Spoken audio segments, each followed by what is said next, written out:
कथा सुनाइए। आज स्त्री हट के सामने भगवान भोलेनाथ को झुकना पड़ा। उन्होंने कहा ठीक है हे प्रिय, यदि तुम कह रही हो तो हम जरूर अमर कथा सुनाएंगे।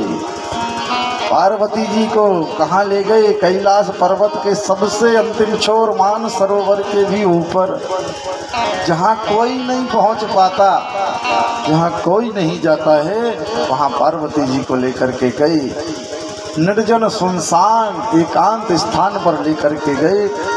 भगवान भोलेनाथ ने डमरू का निनाद किया, डमरू को बजाया। डमरू कैसे बोलती? अकड़बम मकड़बम मकड़बम। जैसे ही डमरू को बजाया तो वहाँ जितने भी जीव जंतु, जलचर, नवचर, थलचर, भयचर, सचराचर, पशु पक्षी, गंधर्व, यक्ष, राक्षस, किन्नर, भूत, पिशाच, पिशाच जितने भी थे, वहाँ से सब उड़ करके भाग गए। सब ने उस स्थान को छोड़ दिया, सब ने उस स्थान को छोड़ दिया।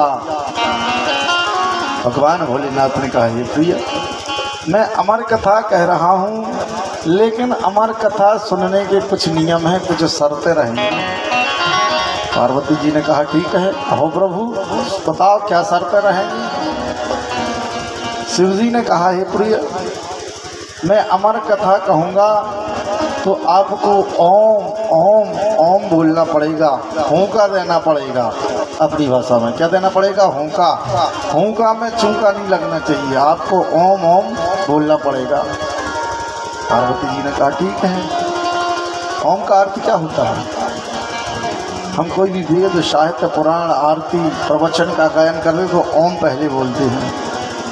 ओम का अर्थ होता है आज हाँ जी हम सावधान हैं, अर्थात हम कथा सुनने के लिए तैयार हैं, सावधान हैं। हम आरती का गायन करने के लिए, कथा सुनने के लिए तैयार हैं। ओम का अर्थ होता है हाँ जी हम सावधान हैं, तैयार हैं। शिव जी ने कहा कि होंका जरूर देना पड़ेगा। पार्वती जी ने कहा बिल्कुल ठीक है। अब मेरे प्रभु ने अमर कथा कहना प्रारंभ किया। अमर कथा कहने लगे। अमर कथा चल रही थी। अमर कथा चलते चलते एक वृक्ष था। वृक्ष में एक शुक नाम के पक्षी के अंडे रखे थे। तो जैसे ही भगवान भोलेनाथ ने डमरू का निनाद किया, डमरू को बजाया, तो वो अंडा जो वृक्ष की गुफा में रखा था, फूल में रखा था, वो आकर के ज़मीन पर नीचे गिर गया और उसमें से एक तरल पानी जैसा द्रव पदार्थ बहने लगा। जैसे ही वो द्रव पदार्थ बहने लगा और अमर कथा प्रारंभ हो गई। शिव जी अमर कथा कहने लगे। अमर कथा चलती गई। अमर कथा के प्रभाव से वो पानी जैसा तरल पदार्थ एकत्रित हो गया, इकट्ठा हो गया और उसमें एक जीव का प्रादुर्भाव हो गया। एक जीव की उत्पत्ति हो गई। शुक अर्थात तोता के अंडा रखे हुए थे, तो एक जीव का उसमें प्रादुर्भाव हो गया, तोते का जन्म हो गया। अब अमर कथा चल रही थी। अमर कथा के चलते चलते चलते क्या हुआ? जब अमर कथा चल रही थी तो पार्वती जी को नींद आ गई। पार्वती जी को क्या आ गई? नींद आ गई और पार्वती जी सो गई। पार्वती जी जैसे ही सोई तो वो शुक नाम का पक्षी, वो तोता तो था, उसमें बोलने की ताकत आ गई अमर कथा के प्रभाव से। और वो तोता ओम ओम ओम बोलने लगा, होंका देने लगा। पार्वती जी सोई हुई हैं और तोता ओम ओम बोल रहा है। तो पार्वती जी सो गई। अमर कथा चल रही थी। अमर कथा चल रही थी। अमर कथा के चलते चलते, अमर कथा के चलते चलते क्या होता है? तोता कैसा है? तोता 84 लाख योनियों में तोता ही एक ऐसा पक्षी है, जीव है, जो मनुष्य की भाषा को समझता है और कोई दूसरा नहीं समझता। यदि तोते से अपन कहो कि सीताराम बोलो तो सीताराम बोलने लगता है, राधे श्याम बोलने लगता है, परिवार के सदस्यों के नाम लेने लगता है तोता। 84 लाख योनि में तोता ही एक ऐसा पक्षी है जो मनुष्य की भाषा समझता है। और खाता क्या है? मिर्च। और बोलता कितना मीठा है, उसकी वाणी कितनी अच्छी लगती है, सुहावनी लुभावनी वाणी लगती है। और खाता है मिर्च और बोलता है मीठा। और अपनी दशा अपन चरत हैं कई प्रकार को मीठा और बोलत ऐसो है कड़वो यदि कोनो से बात करें तो ऐसा लगे जैसा लट्टे सो बजड़ता हो पे लागे। तो दोनों खतरनाक बोलत अपन। और तो ठीक है भागवत कथा हो रही सो ठीक है, तोता से शिक्षा ले लो कि मीठी वाणी बोलना सीखो। तोते से शिक्षा लेना चाहिए, मीठी वाणी बोलने की शिक्षा तोते से लेना चाहिए। ये प्रभाव है, हमेशा अच्छा बोलो, मीठा बोलो, सुहावना बोलो, मृदुभाषी बोलो। तो आज वो तोता ओम ओम ओम ओम बोलने लगा। अमर कथा जैसे ही पूरी हुई, अमर कथा जैसे ही पूरी हुई तो भगवान भोलेनाथ ने डमरू को बजाया। डमरू को जैसे ही बजाया तो पार्वती जी की नींद खुल गई। पार्वती जी की जैसे ही नींद खुली, पार्वती जी ने कहा हाँ स्वामी बताइए, जब मेरे प्रभु ने पूतना का उद्धार किया उसके बाद क्या होगा? शिव जी को क्रोध आया। पार्वती जी ने कहा हाँ स्वामी मेरी नींद लग गई थी, मैं सो गई थी, आप अमर कथा सुनाइए। शिव जी को क्रोध आया। शिव जी ने कहा पार्वती तुम सो गई थी? पार्वती जी ने कहा हाँ स्वामी मैं तो सो गई थी। शिव जी ने कहा कि फिर ये ओम ओम कौन बोलता रहा? शिव जी को जैसे ही क्रोध आया तो वो तोता जो था पीछे से उड़ गया, आगे की ओर जाने लगा। तोता आगे की ओर गया। शिव जी ने देखा कि ये तोता ओम ओम बोल रहा था। आगे आगे तोता। शिव जी ने गुस्सा किया, क्रोध किया, त्रिशूल को लेकर आकाश मार्ग से पीछे पीछे शिव जी भागने लगे।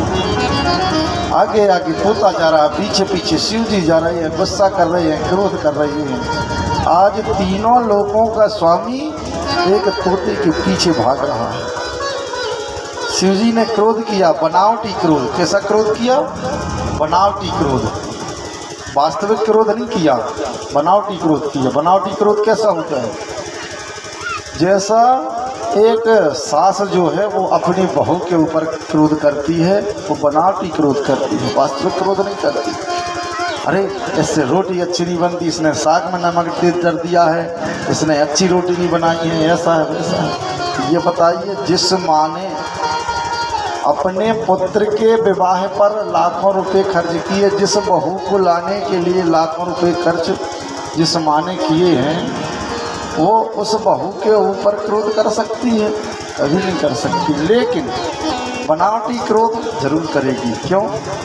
क्योंकि हमारी बहू के अंदर संस्कारों का निखार हो। यदि कहीं हमारी बहू खड़ी हो जाए तो लोग ये कहें कि देखो ये कितनी संस्कारी बहू है, ये अमुक व्यक्ति की बहू है। इसलिए वास्तविक क्रोध नहीं करती सासू माँ, बनावटी क्रोध करती है कि अच्छा भोजन बनाए और स्वादिष्ट भोजन बने और स्वादिष्ट वही पकवान बने और अच्छे संस्कारों का निखार हो। तो आज शिव जी बनावटी क्रोध कर रहे हैं, उस तोते के पीछे भाग रहे हैं।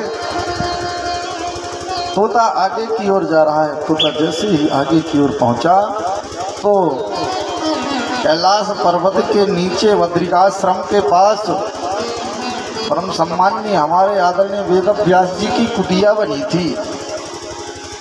वेद व्यास जी की कुटिया बनी थी और जैसे ही वेद व्यास जी की कुटिया बनी थी तो वेद व्यास जी की पत्नी घर के बाहर अंगना में खड़ी थी।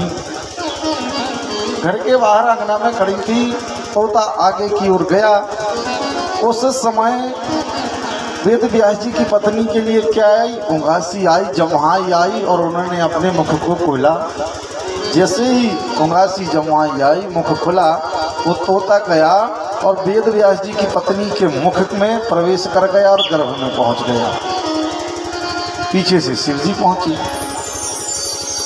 शिव जी पहुंचे। जब हमें जमुआई आती है, उंगासी आती है तो क्या करना चाहिए? भगवान के नाम का सुमरण करना चाहिए। पंचम सोपान सुंदरकांड में पढ़ करके देखो। तो शिव जी पहुंचे। शिव जी ने कहा हे देवी हमारे शत्रु को बाहर करो। वेद व्यास जी की पत्नी ने कहा हे शिव जी ये बताइए कि कैसा शत्रु, कौन शत्रु, काय की शत्रुता हमें बताइए। तो शिव जी ने कहा हे देवी तुम्हारे मुखमंडल के द्वारा तुम्हारे गर्भ में एक तोता प्रवेश कर गया है, वो हमारा शत्रु है, हमें उसका वध करना है। वेद व्यास जी की पत्नी ने कहा कि तोते से आपकी क्या शत्रुता, क्या बैर, क्या बुराई? उसने कैसी शत्रुता की, वो कैसा दुश्मन हुआ आपका? शिव जी ने कहा, हे देवी, उस तोते का वध करना है, उसने अमर कथा सुनी है, उसको बाहर निकालो, उसका वध करेंगे। वेद व्यास जी की पत्नी ने कहा, हे प्रभु, यदि उस तोते ने अमर कथा सुन ली है तो आप भी उसका वध अब नहीं कर सकते, क्योंकि वो तो अमर हो गए। आज वेद व्यास जी की पत्नी में और शिव जी में बड़ा सुंदर प्रसंग चल रहा है, वार्तालाप चल रहा है, बातचीत चल रही है। बातचीत चलते चलते शिव जी थक गए और अपने धाम को वापस आ गए। अब वो गर्भ धीरे धीरे समय आगे की ओर बढ़ने लगा। वेद व्यास जी की पत्नी ने कहा, जी सुनते हो? व्यास जी को बुलाया और कहा, जी सुनते हो? हमारे गर्भ से वेद मंत्र की ध्वनियाँ हो रही हैं, वेद मंत्रों का उच्चारण हो रहा है। वेद व्यास जी ने कहा, बेटा बाहर आ जाओ, बाहर आ जाओ। तो अंदर से आवाज़ आती है, गर्भ के अंदर से आवाज़ आती है, पिताजी हम बाहर नहीं आएंगे, जब तक कोई पक्का जमानतदार नहीं मिलेगा तब तक हम गर्भ से बाहर नहीं आएंगे। आज गर्भकाल समय बढ़ने लगा। गर्भ कितने समय तक ठहरा है? 1 माह, 2 माह, 9 माह नहीं, लगभग 12 वर्ष से अधिक। यदि अपने यहाँ गर्भ का समय 9-10 माह से अधिक हो जाता तो अपन दिल्ली, बम्बई, नागपुर करवाते हैं। लेकिन प्रभु की अटपटी लीला को समझने के लिए बुद्धि विवेक की आवश्यकता है। आज वही गर्भ 1 वर्ष 2 वर्ष नहीं, लगभग 12 वर्ष से भी अधिक वो गर्भ ठहरा। जैसे ही अंदर से आवाज़ आई, पिताजी हम बाहर नहीं आएंगे, जब तक कोई जमानतदार नहीं मिलेगा हम बाहर नहीं आएंगे। आज मेरे प्रभु ने, आज व्यास जी ने मेरे प्रभु की आराधना की, हे प्रभु अब आपको आना पड़ेगा, दुख हरो द्वारिका नाथ शरण में तेरी, बिन काज आज महाराज लाज गई मेरी। हे प्रभु आओ, आप आइए और गर्भ में जाइए, क्योंकि अंदर से आवाज़ आ रही है कि जब तक पक्का जमानतदार नहीं मिलेगा हम इस पृथ्वी पर बाहर नहीं आएंगे। जिस गर्भ की लोग निंदा करते हैं कि ये जीव गर्भ में मल मूत्र विभिन्न प्रकार के नरक की यातना उस गर्भ में भोगता है। हमारे संपूर्ण शरीर की रचना 9 माह में पूरी हो पाती है। 2 माह, 3 माह, 4 माह, जैसे जैसे समय बढ़ता है इस जीव के शरीर के अंगों का विस्तार होता है। हाथ, पैर, नाक, कान, मुँह, यह जीव अंदर पड़ा रहता है। जिस प्रकार के क्रियाकलाप माता करती है उसका प्रभाव उस जीव के अंदर पड़ता है, छटपटाता है और यातनाओं को भोगता है, पड़ा रहता है, वायु का सेवन भी नहीं कर पाता। तो गर्भम समान दुखम नास्ति, गर्भकाल के अंदर ये जीव बहुत पीड़ा का अनुभव करता है, कष्ट का अनुभव करता है और अंदर क्या प्रार्थना करता है, भगवान इस नरक से, इस विषय वस्तु से मुझे बाहर करो, मैं बाहर आकर के आपकी भक्ति करूँगा, सत्कर्म करूँगा और आपका भजन करूँगा। अंदर से ये प्रार्थना करता है। लेकिन जैसे ही ये जीव बाहर आता है भगवान को भूल जाता है, माया मोह के चक्कर में पड़ जाता है, इस रंगीन दुनिया में पड़ जाता है और भगवान को भूल जाता है, प्रभु की भक्ति करना भूल जाता है। आज वेद व्यास जी ने जैसे ही भगवान का सुमरण किया कि हे प्रभु आप आओ, आज आपको गर्भ में जाना पड़ेगा।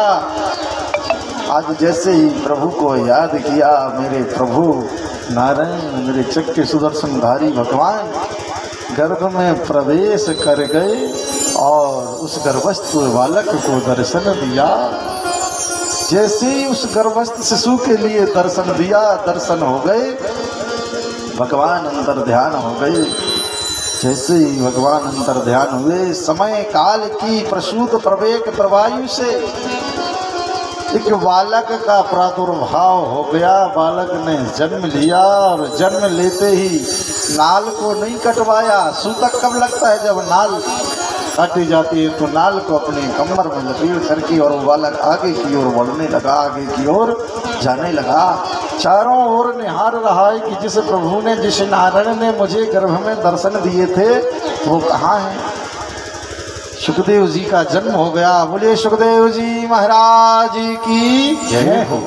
सुखदेव जी का जन्म हो गया। सुखदेव जी आगे की ओर बढ़ने लगे, जाने लगे और चारों ओर निहार रहे हैं। पीछे से व्यास जी लौटा रहे हैं, बेटा लौटाओ, आओ लौटाओ। लेकिन एक भी बात का प्रभाव नहीं पड़ रहा है, एक भी बात नहीं पड़ी। और सुखदेव जी आगे की ओर गए। जैसे ही आगे की ओर गए, व्यास जी ने लौटाने की कोशिश की। जब नहीं लौटे तो अपने दूतों को भेजा कि जाओ मेरे बालक को लौटा करके लाओ। सुखदेव जी को लौटाने के लिए दूत भी गए, लेकिन सुखदेव जी वापस नहीं आए। जैसे ही व्यास जी गए तो कुछ गोपियाँ, स्त्रियाँ स्नान कर रही थी जलाशय में। सुखदेव जी निकल गए, उन गोपियों ने कोई पर्दा नहीं किया। और जैसे ही व्यास जी गए तो उन गोपियों ने व्यास जी का पर्दा किया।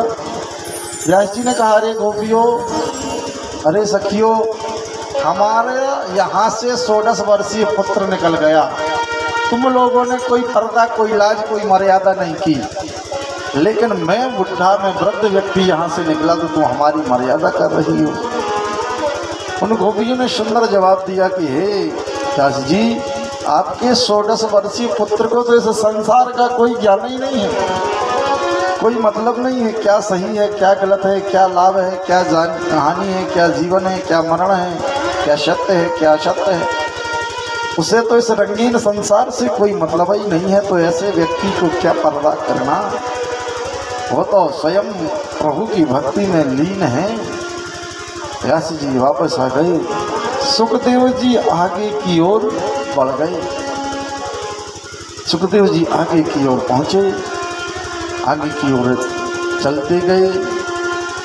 आगे की कथा जो आती है, सनकादिक ऋषि नारद जी को कथा श्रवण कराते हैं। कहते हैं आगे की कथा ध्यानपूर्वक सुनना। आगे का जो चरित्र है वो महाभारत का चरित्र है। महाभारत से क्या शिक्षा मिलती है, भागवत से क्या शिक्षा मिलती है, रामायण से क्या शिक्षा मिलती है। भागवत की कथा जो है वो है मुक्ति को सुधारने की कथा है। भागवत से शिक्षा मिलती है कि हमें अपनी मौत को कैसे सुधारना चाहिए। महाभारत से क्या शिक्षा मिलती है कि हमें क्या करना चाहिए और क्या नहीं करना चाहिए। क्योंकि महाभारत का जो युद्ध था वो धर्म और अधर्म का युद्ध था। तो हमें धर्म का साथ देना चाहिए कि अधर्म का साथ देना चाहिए। रामचरितमानस से क्या शिक्षा मिलती है कि हमें कैसे जीना चाहिए, हमें कैसे रहना चाहिए, घर में कैसे रहना चाहिए, छोटे भाइयों के साथ कैसे रहना चाहिए, पत्नी के साथ कैसे रहना चाहिए, मोहल्ले में कैसे रहना चाहिए, बड़ों के साथ कैसे रहना चाहिए। क्योंकि रामचरितमानस में हमारे प्रभु मर्यादा पुरुषोत्तम भगवान श्री राम ने मर्यादा में बन के इसे संपूर्ण पृथ्वी को ये शिक्षा दी है कि हमें समाज में कैसे रहना है, कैसे जीवन यापन करना है। ये रामचरितमानस से शिक्षा मिलती है। तो महाभारत का जो युद्ध था वो धर्म और धर्म का युद्ध था। कौरव ही पांडव हैं, पांडव ही कौरव हैं। दुर्योधन कौन है? जो धन बुराई से कमाया जाए वो दुर्योधन है। दुशासन कौन है? जिसका शासन हो रहा हो वो दुशासन है। अर्जुन कौन है? जिसकी इंद्रियां रिजी हो वो अर्जुन है। नकुल कौन है? जो अपनी कुल की मर्यादा को लेकर के चलता वो नकुल है। सहदेव कौन है? जो सबके साथ सहभागिता से मिलकर के रहता वो सहदेव है। शकुनी कौन है? जो सिवा पुण्याई के कोई काम नहीं करता वो शकुनी है। धर्मराज कौन है? जो कभी अधर्म के रास्ते पर नहीं चलता वो धर्मराज है। तो कौरव ही पांडव थे और पांडव ही कौरव थे। सब कुछ चल रहा था। महाभारत से क्या शिक्षा मिलती है? महाभारत कहाँ हुआ था? घर ही में हुआ था। सब कुछ हो गया। पांडवों ने कहा भैया हमें जो 5 गांव जो हमें 5 गांव जो हमें पटवारी में मिले हैं, हिस्से में मिले हैं, वो 5 गांव हमारे हमें वापस कर दो। हमें इस संपूर्ण राज्य से, पाट से कोई मतलब नहीं। कौरवों ने कहा कि तुम 5 गांव कह रहे, हम तो सुई के नोक भर जमीन नहीं देंगे। धृतराष्ट्र कौन है जो सब कुछ जानकर भी अनजान बना रहे? वो धृतराष्ट्र है। सब कुछ ज्ञान था लेकिन अनजान बना था। कौरवों ने कहा कि हम तो सुई के नोक पर भी जमीन नहीं देंगे, आप तो कह रहे हो कि 5 गांव। कहाँ के 5 गांव? सबने समझाया, राज्य सभा बैठी, सब बैठे, सब कुछ हुआ। अंतोगत्वा निर्णय क्या हुआ? स्थिति ये आ गई कि अभी युद्ध होगा। जमीन जायदाद के बंटवारे पर कभी हमें घर में युद्ध नहीं करना चाहिए। क्या मतलब है? हमें ये बताओ। जमीन यहीं रखी रहती है और हम आपसी बुराई मतभेद के कारण ऊपर चले जाते हैं। साथ में ले जाते हैं कुछ भूमि जमीन, साथ में तो नहीं ले जाते। सब यहीं रखा रहता है और यहीं भरा पड़ा रहता है। हम अपने साथ में कुछ नहीं ले जाते। कारण क्या है? कारण ये है कि हम इस पृथ्वी पर आए थे तो मुट्ठी बांध के आए थे, और जब जाएंगे तो हाथ खोल के हमें जाना चाहिए। अर्थात वस्त्र भी जो हम पहने रहते तो वो भी फाड़ दिए जाते हैं। कहते देखो भैया कछु पहने तो नहीं है, सोना चांदी हीरा मोती जवाहरात, वस्त्र भी फाड़ दो। मतलब यह है कि इस पृथ्वी पर जैसे आए थे वैसे ही आपकी विदाई यहाँ से की जाती है। फिर हम ये जो बीच का चक्कर है, जन्म से लेके मरण तक का जो हमारा ये जीवन है, इसको हम खुशी खुशी क्यों नहीं जिए? क्योंकि ज़िंदगी बड़ी नहीं है। लगभग 100 वर्ष की ज़िंदगी है वर्तमान समय में। तो यदि इतनी ज़िंदगी में कुछ समय हम अपने बाल्यकाल में निकाल देते, 15-20 का समय हमारा बालकाल में निकल गया, 20-22 वर्ष के हुए तो गृहस्थ आश्रम में प्रवेश हो गए, तो 20 से 50 वर्ष की आयु, 60 वर्ष की आयु गृहस्थ में निकल गई। अब बुढ़ापा आ गया, तो बुढ़ापे जितना प्रभु ने जितना जीवन दिया तो हमारा वृद्धावस्था में निकल गया। तो इन तीनों अवस्थाओं को जब हम सब निकाल देते हैं और प्रभु का स्मरण नहीं कर पाते हैं तो हमारा जीवन किस मतलब का है? हमें ये कोशिश करना है कि भगवान का स्मरण हम करते रहें, प्रभु का ध्यान करते रहें।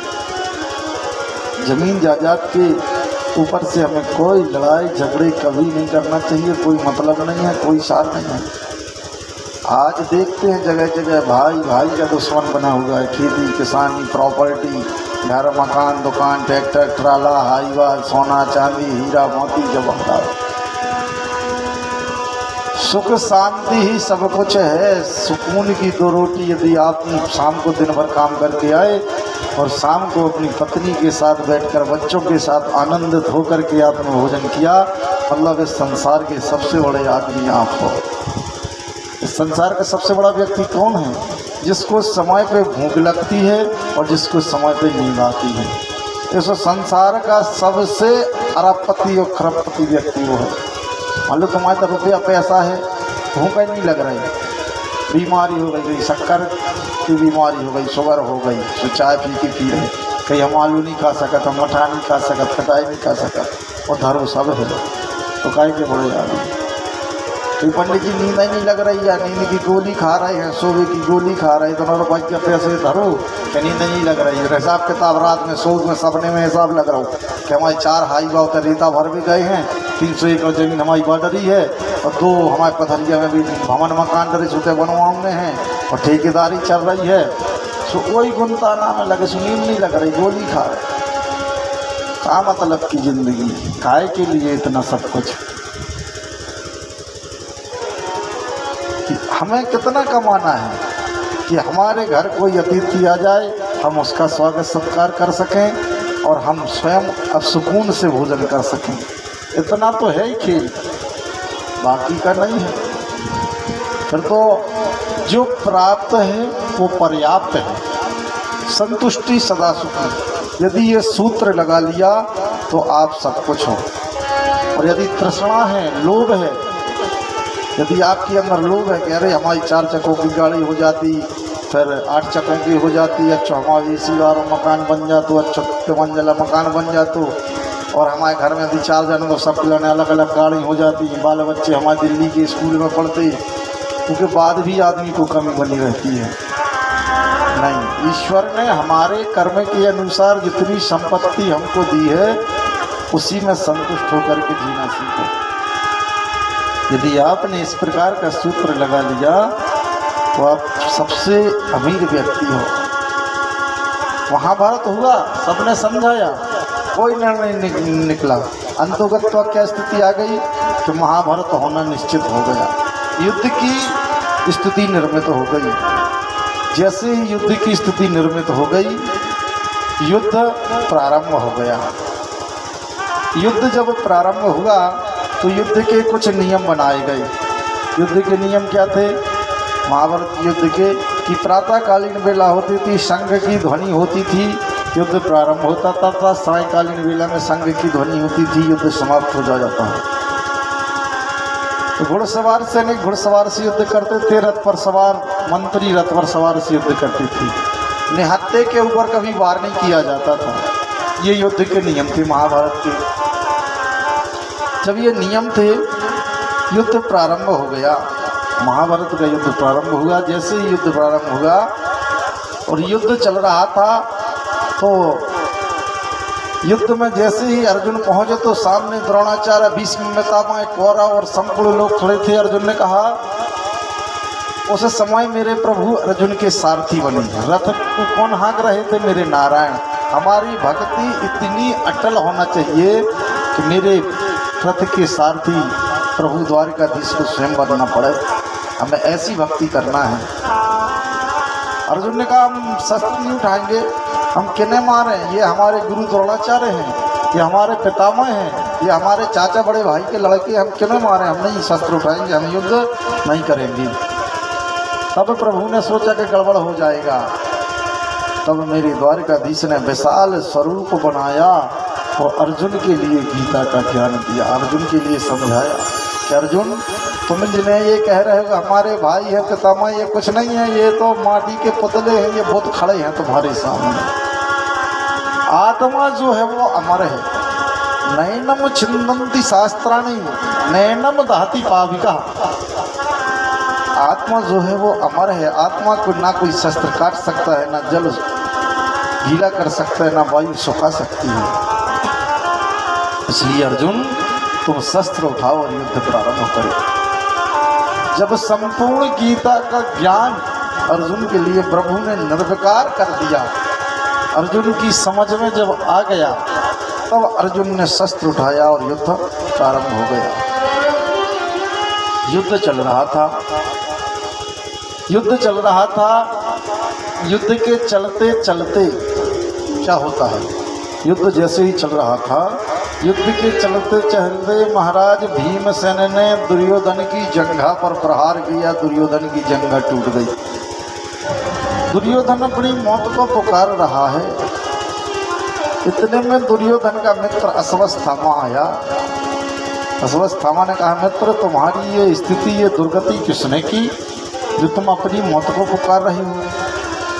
दुर्योधन ने कहा कि ये स्थिति, ये परिस्थितियां हमारे ही भाई भीम के द्वारा की गई हैं।